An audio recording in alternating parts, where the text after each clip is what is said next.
दोस्तों, मैं आपका एमयू दुआ। आज 21 नवंबर है और आज का शुभ विचार कोट्स है, if I am honest in all my dealings I can never experience fear. If I am honest in all my dealings I can never experience fear. आज का ये विचार है और आज 21 नवंबर वर्ल्ड टेलीविज़न डे के रूप में मनाया जाता है। इसकी आप सबको बहुत बहुत शुभकामना, कॉन्ग्रेचुलेट्स। आपको ये जान करके खुशी होगी कि दिसंबर 1996 में यूनाइटेड नेशन ने 21 नवंबर को वर्ल्ड विश्व टेलीविज़न दिवस के रूप में घोषित किया था और उसी साल में यूनाइटेड नेशन ने एक बहुत बड़ा सम्मेलन किया था और ये क्रांति पूरे विश्व में टेलीविज़न का फैला और अब तो हर घर या बल्कि ये कहें कि हर एक व्यक्ति टेलीविज़न के बिना नहीं रह सकता, चाहे वो न्यूज़ हो, व्यूज़ हो, सीरियल्स हों, फिल्म हो या खेल हो, हर क्षेत्र में आज टेलीविज़न हमारे और समाज के ऊपर हावी हो गया है। तो आज वर्ल्ड टेलीविज़न डे का आपको बहुत बहुत धन्यवाद। साथ में मैं जैसा कि आपको कहा था कि मानवाधिकार और सुशासन की किताबों का मैं रोज़ आपको कोट सुनाता हूँ, देता हूँ। आज वो मानवाधिकार सुशासन की किताब का कोर्स का आखिरी दिन, आखिरी पन्ना है जिसे मैं आपको सुना रहा हूँ, बता रहा हूँ। आप उसे ध्यान से सुने और अपनी भाषा में अपने तरीके से उसे दूसरे साथियों को भी फॉरवर्ड करें। मेरे दोस्तों, हमारे देश में बहुत सारे धर्म होते हैं, बहुत सारे समुदाय हैं। आपने छठ मनाया, आपने चिल्ड्रंस डे मनाया, आपने बच्चों का डे मनाया, आपने बहुत सारे छुट्टियां मनाते हुए आज 21 नवंबर पे पहुंचे हैं। आगे इसी तरह से हमारा सफ़र चलता रहेगा। आज हम आपको बताएं कि हमारे देश में अब तक 16 बार लोकसभा के चुनाव हो चुके हैं। हर चुनाव में राजनीतिक दल नए नए नारे गढ़ते हैं। राजनीतिक दल नारों, वादों के जरिए जनता तक अपनी बात पहुंचाते हैं। इनके नारे इतने मर्मस्पर्शी होते हैं कि जनता उन नारों से प्रभावित होकर इनकी ओर खींची चली जाती है। हमारे देश में कभी जय जवान, जय किसान का नारा होता था, तो कभी समाजवाद लगाने का नारा लगा, कभी गरीबी दूर करो का नारा लगा जो बहुत ही लोकप्रिय हुआ, तो कभी फील गुड, कभी गरीबों का साथ, कांग्रेस का हाथ, तो कभी अच्छे दिन आने वाले हैं, ऐसे नारे लगाए गए। हमारे देश की जनता राजनीतिक दलों के सामने पलक पावड़े बिछाकर अपने अच्छे दिन आने का इंतज़ार दशकों से कर रही है। इंतज़ार की घड़ियां कब खत्म होगी देखने वाली बात है। अब तक कई सरकारें आई, तमाम राजनीतिक दलों के अच्छे दिन आए, पर जनता के दिन नहीं सुधरे। चुनाव जीतने के बाद राजनीतिक दल लगता है अपनी आंखों पर पर्दा डाल लेते हैं, उन्हें जनता की समस्या दिखाई नहीं दे पड़ती। ऐसे में रामचरितमानस की एक चौपाई, मूंदे आँखी कतहु कतहु को नाही, की कहावत को चरितार्थ करती है। सत्ता में आने से पहले विपक्षी दलों को गरीबों की पीड़ा महसूस होती है, उनके दर्द का एहसास होता है, गरीबों की कराह को वे सुन पाते हैं। शायद इसलिए वे गरीबों को दिलासा दिलाते हैं कि हम आपकी समस्याओं का समाधान करेंगे। सत्ता का नशा ऐसा होता है कि उसके चढ़ने के बाद लोगों को दुख दर्द दिखाना ही बंद हो जाता है। हर तरफ हरा हरा ही दिखता है। आम जनता जब देखती है कि हमें दिलासा देने वाली पार्टी के दिन तो फिर गए, पर हमारी जेब तो अभी भी खाली है, ऐसे में वह एक बार फिर निराश हो जाती है, कुंठा में जीने लगती है। इसी तरह से वे 5 साल कुंठा में गुजार देती है। अगले चुनाव में वह नई उम्मीदों के साथ, नए नारे के साथ चली जाती है। यही करते करते आज 70 वर्ष बीत चुके हैं, परंतु जनता जहां थी वहीं है। जनता कि आगे जनार्दन शब्द जुड़ गया है, परंतु जो लोग सत्ता में होते हैं सही मायने में वही जनार्दन होते हैं। किसी भी दल के नेता एक बार एमपी, मंत्री या मुख्यमंत्री बन जाते हैं तो इनकी पीढ़ी दर पीढ़ी हैसियत बदल जाती है। देखते ही देखते इन नेताओं के बच्चे गांवों से उठकर विदेशों में पढ़ने चले जाते हैं और गांव के गरीब मजदूरों, किसानों के बच्चे जिन स्कूलों में पढ़ते हैं उन स्कूलों की बेंच भी सलामत नहीं होती, बिजली नहीं होती, वहां पंखे नहीं चलते। इसी तरह से गरीब मजदूरों की ज़िंदगी और भी दयनीय हो जाती है। नई सरकार के आने के बाद व्यापार जगत कई तरीके से फलने फूलने लगता है, चीज़ों के दाम बढ़ जाते हैं, पर मजदूरों की समस्या ज्यों की त्यों रहती है।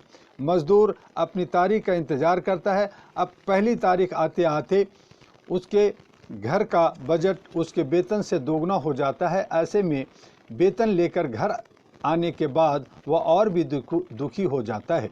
यहाँ भी एक संवाद चरितार्थ होता है कि नंगा नहाया क्या और क्या निचोड़ और निचोड़ेगा क्या। यह हमारे देश के आम आदमी की स्थिति है। आम आदमी और ख़ास आदमी का फ़र्क क्या है, इसकी जानना जरूरी है। आम आदमी वह होता है जो ईश्वर द्वारा दी गई जिंदगी को जीने के लिए रोज़ समस्याओं से दो चार होता है।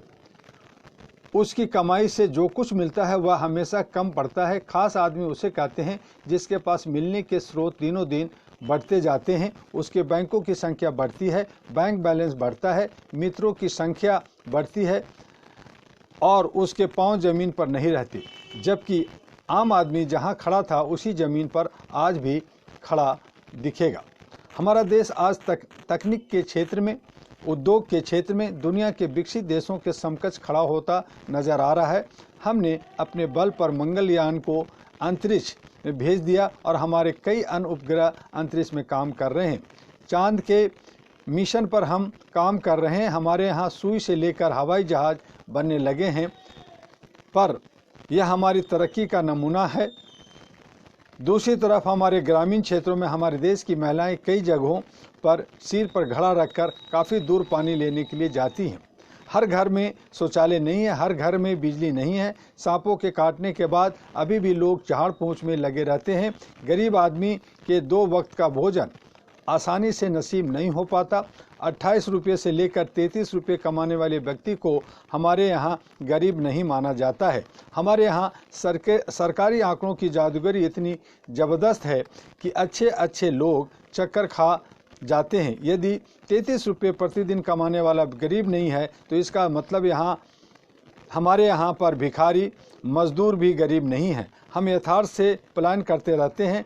हम सच को स्वीकार करने से हिचकते हैं। कई क्षेत्रों में पिछड़े लोगों के बावजूद भी हम अपने आप को पिछड़ा कहने में शर्माते हैं। हमारे यहाँ के doctor America, Britain, Australia, Germany, France जैसे देशों में जाकर चिकित्सा के क्षेत्र में अपना नाम और दाम कमा रहे हैं, पर देश के कई क्षेत्रों में आज भी लोग चिकनगुनिया जैसी बीमारियों से मर रहे हैं। मस्तिष्क ज्वर व डेंगू जैसी बीमारियों का कारगर इलाज नहीं ढूंढा जा सका है। मच्छर जिंदा न रह सके ऐसी कोई सरमान तकनीक हम विकसित नहीं कर पाए हैं। मच्छरों को मारने और संक्रमण रोगों को दूर भगाने के लिए हमारे प्रयास नाकाफ़ी साबित हो रहे हैं। सरकारी अस्पतालों में मरीजों को दवाइयाँ नहीं मिलती। सरकारी प्राइमरी विद्यालयों में बच्चों को पढ़ाने के लिए अच्छी तरह के साइन बोर्ड तक नहीं होते। ऐसे में ग्रामीण क्षेत्रों के विद्यार्थियों किस तरह की शिक्षा पा रहे हैं, इसकी कल्पना की जा सकती है। हमारे देश में ही 2 तरह की तस्वीर देखने को मिलती है। एक तरफ 5 स्टार होटल के सामने गाड़ियों का तांता लगा होता है। लोग अंदर इंटरकॉन्टिनेंटल भोजन करने के बाद अन्य तरह की सुख सुविधाओं और नाच गान का आनंद लेते रहते हैं, तो दूसरी तरफ भीषण गर्मी में गरीब आदमी बिजली के बगैर अपनी रात काटता है। उसे मच्छर काटते हैं, पसीने से लथपथ होता है, रात भर उसे नींद नहीं आती, उसे बेचैनी रहती है।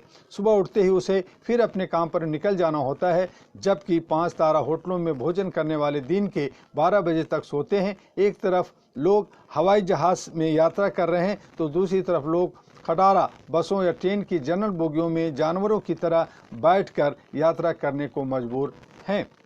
क्या यही है हमारे महान नेताओं के सपनों का भारत? हमें अपनी तरक्की का पुनर्मूल्यांकन करना चाहिए। जब तक विकास का लाभ समाज के सबसे निचले व्यक्ति को नहीं मिल पाता तब तक वह विकास बेमानी माना जाता है। भारत में विकास को क्या नाम दिया जाए? क्या यह चहुमुखी विकास है या एकांकी? यह विकास सभी लोगों के लिए है या कुछ लोगों के लिए? असमानता की खाई को दूर क्यों नहीं किया जा सकता? अभी भी असमानता की खाई लगातार बढ़ रही है। इसको पाटने के लिए किसी सरकार, नीति निर्माता के पास कोई कारगर फार्मूला नहीं दिखता। कब तक ऐसा चलेगा? भ्रष्टाचार की अमर बेल ऊपर से नीचे तक फैली हुई है। तमाम राजनीतिक दल भ्रष्टाचार को दूर करने का नारा देकर सत्ता में आए, पर वे कुछ नहीं कर पाए।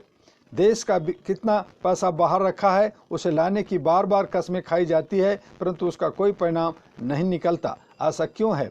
विपक्ष में रहने पर राजनीतिक दल तमाम तरह की बातें करते हैं, जनता को नए नए ख्वाब दिखाते हैं, पर सत्ता में आने के बाद वे उन ख्वाबों को पूरा नहीं कर पाते और जनता हर बार अपने आप को ठगा सा महसूस करने लगता है। ये स्थिति बरसों से चली आ रही है। ये स्थिति तब तक समाप्त नहीं हो सकती जब तक कि मर्ज का सही इलाज नहीं किया जाता। सबसे बड़ी विडंबना यह है कि हमारे यहाँ मर्ज कुछ और होता है और इलाज कुछ और किया जाता है। इससे मर्ज और बढ़ जाता है। जब मर्ज लाइलाज हो जाता है तो सरकार चलाने वाले लोग एक दूसरे पर दोषारोपण करने पर उतर आते हैं। देश में लोकपाल बिल को पास करने के लिए दशकों से बात चल रही है, पर अभी तक लोकपाल की नियुक्ति नहीं हो सकी है। महिलाओं को संसद और विधानसभाओं में आरक्षण नहीं दिया जा सका है। जनप्रतिनिधि यदि अपने दायित्वों का सही निर्वहन नहीं कर पाएंगे तो समाज में नई तरह की विसंगतियां पैदा होगी। आज यही हो रहा है। संसद में नोटों की गड्डियां लहराई जाती है, जनप्रतिनिधियों को खरीदने की बातें होती है, लोकतंत्र को दागदार किया गया है। कितने ताज्जुब की बात है कि इस प्रकरण का दोषी कौन है, इसका मास्टरमाइंड कौन था, यह आज तक खुलकर सामने नहीं आ पाया। कुछ लोगों के नाम सामने आए, उन पर केस चला, कुछ लोग निर्दोष साबित हुए, कुछ लोग अभी भी संदेह के घेरे में हैं। ऐसे प्रकरणों से भी यदि रहस्य का पर्दा समय पर नहीं उठ पाता तो जनता के मन में अविश्वास का भाव और गहरा हो जाता है। महंगाई, भ्रष्टाचार से परेशान जनता जब अपने प्रतिनिधियों के आचरण पर गौर करती है तो वह मन महसूस कर रह जाती है। जनता सोचती है हम किसके साथ जाएं? लगभग सभी को तो आजमा लिया, दल बदलने से कुछ नहीं हो पा रहा है। हर बार नारे बदल जाते हैं, राजनीतिक दलों के चेहरे बदल जाते हैं, पर रहा है और बदल जाते हैं। हर बार नारे बदल जाते हैं, राजनीतिक दलों के चेहरे बदल जाते हैं, पर आम जनता की मांगे और समस्या वहीं रहती है।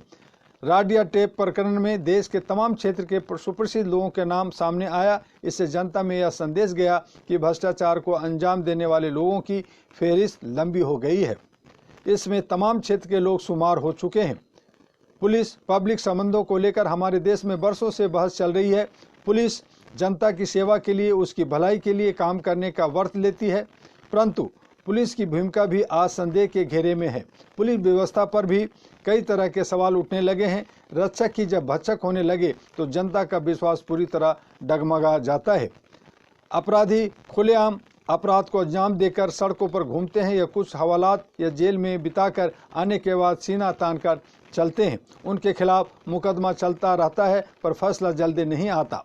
अपराधियों को राजनीतिक लोगों और पुलिस का संरक्षण मिला होता है और पैसे के बल पर अपराधी अपने खिलाफ सबूतों को नष्ट करने में लगे रहते हैं।